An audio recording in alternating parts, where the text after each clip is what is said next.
का काल रातच्याला म्हण तुमच्या धन्याला लई मारलं काय? तुम्हासनी ठाव नाही?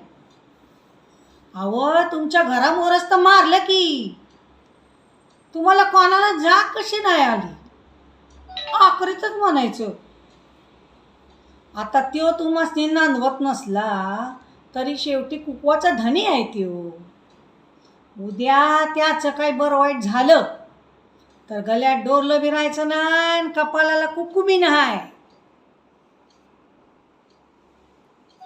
कुणी डूक धरून मारलं असेल एकट्याला रातच्याला गाठून? लोक तर म्हणतात सोडून गेलेला दादला म्हणजे बायकोसाठी वैरीच की. हा, मी नाही तसं म्हणत. लोक काय म्हणतात ते बोलले. जाऊन दे, आता निदान त्याची विचारपूस तरी करून या, तो जित्ता आहेस तोवर.